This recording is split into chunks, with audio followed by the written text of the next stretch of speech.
அஸ்ஸலாமு அலைக்கும் வரஹ்மத்துல்லாஹி வபரகாத்துஹு. அல்லாஹ்வின் நல்லடியார்களே, அல்லாஹும்ம ஸல்லி அலா முஹம்மதின் வ அலா ஆலி முஹம்மதின் கமா ஸல்லைத அலா இப்ராஹீம் வ அலா ஆலி இப்ராஹீம் இன்னக ஹமீதுன் மஜீத். அல்லாஹும்ம பாரிக் அலா முஹம்மதின் வ அலா ஆலி முஹம்மதின் கமா பாரக்த அலா இப்ராஹீம் வ அலா ஆலி இப்ராஹீம் இன்னக ஹமீதுன் மஜீத். அல்ஹம்துலில்லாஹ். அல்லாஹ் போதுமானவன். அல்லாஹும் ரசூலும் காண்பித்து தந்த வழிமுறைகளை பின்பற்ற வேண்டும், அதன்படி வாழ வேண்டும் என்பதற்காகவும் திரு குர்ஆன் அடிப்படையில் இருந்தும் ஹதீஸுகள் அடிப்படையில் இருந்தும் எடுத்த ஒவ்வொரு கருத்துக்களையும் நம்ம இதுல பதிவிட்டு இருக்கிறோம். இந்த கருத்துக்கள் உங்களுக்கு பிடிச்சிருந்தனா லைக் பண்ணி நன்மையை நாடி உங்க ஃப்ரெண்ட்ஸ் அண்ட் ஃபேமிலிக்கு ஷேர் பண்ணுங்க. இன்ஷா அல்லாஹ். நம்ம உடம்பில் எந்த பகுதியில் வலி ஏற்பட்டாலும், நம்ம கை வலி, கால் வலி, தலைவலி எதுவாக இருந்தாலும், உடம்பில் எந்த பகுதியில் வலி ஏற்படுகின்றதோ அதற்கு நபிகள் நாயகம் ஸல்லல்லாஹு அலைஹி வஸல்லம் அவங்க கற்றுத்தந்த இந்த துஆவை ஓதி அல்லாஹ்விடம் பிரார்த்தனை செய்து உதவி தேடிக்கொள்வோம். முன்னாடி உள்ள காலகட்டங்களில் நபிமார்கள் இருந்து சஹாபாக்கள் வரைக்கும் அல்லாஹ்விடம் குர்ஆன் அடிப்படையிலேயும் துஆக்கள் அடிப்படையிலும் அல்லாஹ்விடம்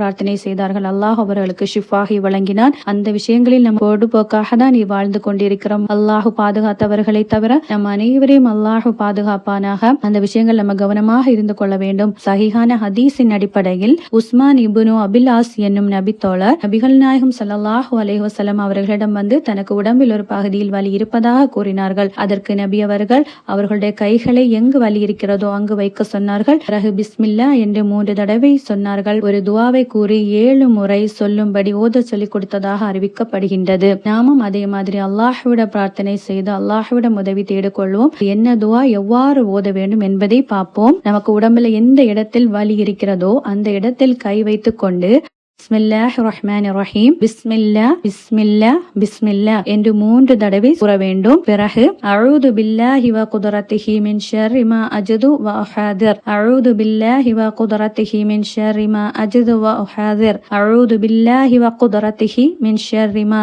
அஜது வ உஹாதிர், அஊது பில்லாஹி வ குத்ரத்திஹி மின் ஷர்ரி மா அஜது வ உஹாதிர், அஊது பில்லாஹி வ குத்ரத்திஹி மின் ஷர்ரி மா அஜது வ உஹாதிர், அஊது பில்லாஹி வ குத்ரத்திஹி மின் ஷர்ரி மா அஜித் வ உஹாதிர், அஊது பில்லாஹி வ குத்ரத்திஹி மின் ஷர்ரி மா அஜித் வ உஹாதிர் என்று 7 முறை ஓத வேண்டும். பின்னர் அல்லாஹ்விடம் அல்லாஹ்வின் கண்ணியம் மற்றும் ஆற்றலை கொண்டு நான் உணர்கின்ற அஞ்சுகின்ற இந்த வலியின் தீமை விட்டும் நான் பாதுகாவல் தேடுகிறேன் என்று அல்லாஹ்விடம் பிரார்த்திக்க வேண்டும். ஏன்னா இந்த வலியை கொடுத்தவன் அல்லாஹ், இருக்கக்கூடிய ஆற்றல் படைத்தவனும் அல்லாஹுதான். அதனால யா அல்லாஹ், இந்த வலியை கொடுத்தது நீ, இந்த வலி போக்கக்கூடிய ஆற்றல் படைத்தவனும் நீ, இந்த வலியில் இருந்து எனக்கு நிவாரணத்தை வழங்கு, எனக்கு ஷிஃபாகை வழங்கு என்று அல்லாஹுவின் மீது தவக்குல் வைத்து இறை நம்பிக்கையோட நம்ம செய்யும் போது அல்லாஹ் உடனடியாக நமக்கு ஷிஃபாகை வழங்குகிறான். எந்த ஒரு செயல் செய்தாலும் தவக்குல் வைத்து இறை நம்பிக்கையோட நம்ம அதை செய்யும் போது அல்லாஹ் வந்த பிரார்த்தனை உடனடியாக ஏற்றுக்கொள்கிறான். இதனை அலட்சியமாக விட்டுவிடாமல் அனைவரும் இதனை மனனம் செய்து கொள்ளுங்கள். ஒரு வரியில் இருப்பதனால் இன்ஷா அல்லாஹ் இது அனைவரும் உடனடியாக மனனம் செய்து கொள்ளலாம். நான் ஓதுறதை கேட்டு நீங்க மனனம் செய்து கொள்ளுங்கள். இல்லைன்னா அதை ஸ்கிரீன்ஷாட் எடுத்து வைத்து பிறகு உங்களுக்கு டைம் கிடைக்கும் போது மனனம் செய்து கொள்ளுங்கள். ஆனால் இது அலட்சியமாக விட்டு விடாதீங்க. இன்ஷா அல்லாஹ் கண்டிப்பாக அனைவரும் மனனம் செய்து கொள்ளுங்கள். நமக்கு வலி வேதனைகள் ஏற்படும் போது இந்த துஆவை ஓதி அல்லாஹ்விடம் பிரார்த்தனை செய்து உதவி தேடிக்கொள்வோம். இன்ஷா அல்லாஹ் கேட்டதின்படி அமல்கள் செய்யும் பாக்கியத்தையும் வல்ல ரஹ்மான் நம் அனைவருக்கும் தந்த அருள் புரிவானாக.